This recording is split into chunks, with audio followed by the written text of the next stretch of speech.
welcome to my channel, and if you're new, welcome. Thank you so much for joining me. My name is Trish. I am an ambulatory wheelchair user, and I use this channel to share what my day-to-day life is like. Today we are at the RainForest Adventures Zoo in Sevierville, Tennessee.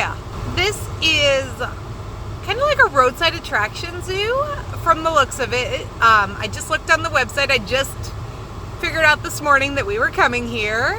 It says it's a very interactive place, and my 6-year-old loves animals, so I decided we'd check it out. I don't know anything about the accessibility, but we're going to find out together. And everybody is really excited to get in there because we just got into Tennessee a few hours ago. So I want to invite you to come along with me. The front of the building is so well themed, like it just is very immersive. Now this ramp is very steep.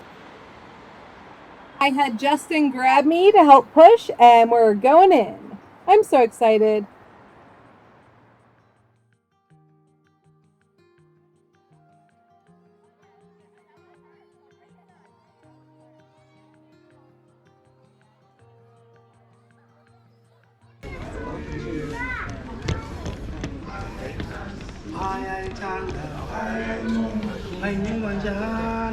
Oh, wow.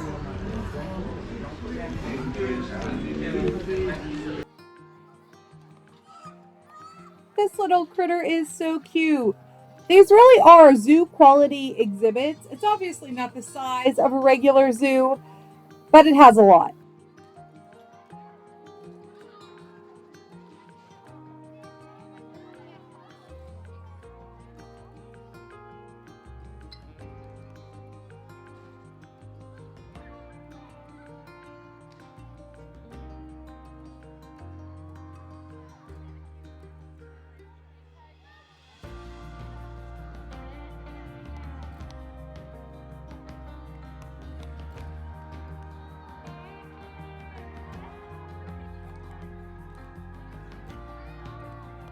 This snake clearly does not want to say hi. He's saying bye.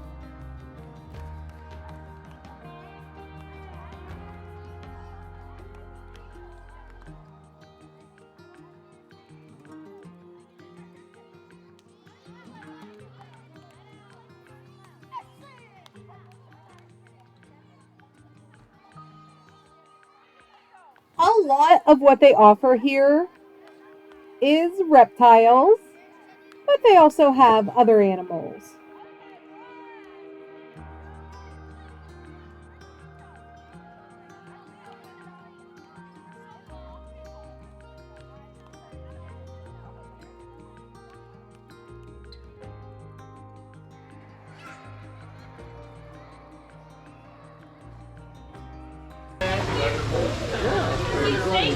Put it on your shoulder. Sarah is braver than I am.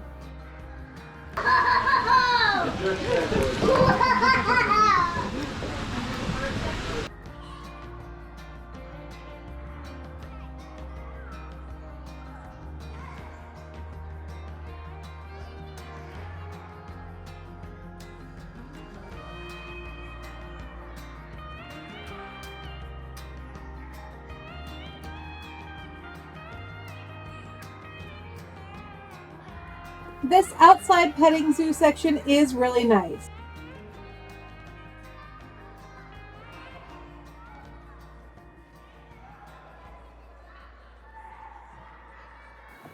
These are dagoos, and a local pet store around us actually sells these things as pets, and I really want one, but they're pretty big. I don't know.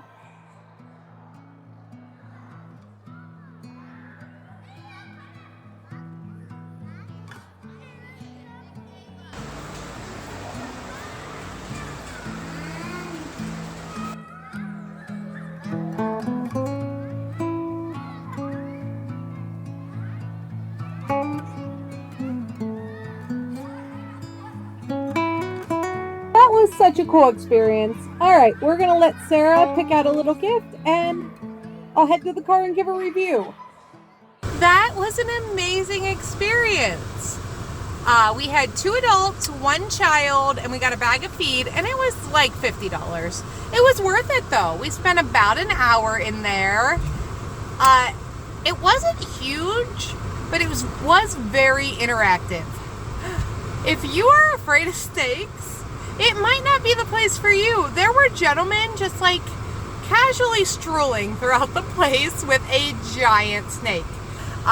Accessibility wise, there were no accessibility issues. The exit is not wheelchair accessible, but the lady told us when we paid that we would just go back through the entrance. So I highly recommend making this a stop if you're in Gatlinburg or Pigeon Forge. All the animals looked very well cared for. The exhibits were roomy, and as far as these type of little privately owned zoos go, it was a winner. That is all I have for you today. If you are new here, don't forget to subscribe. I will be visiting tons of places in Gatlinburg and Pigeon Forge over the next few days. And now it's time for me to say goodbye.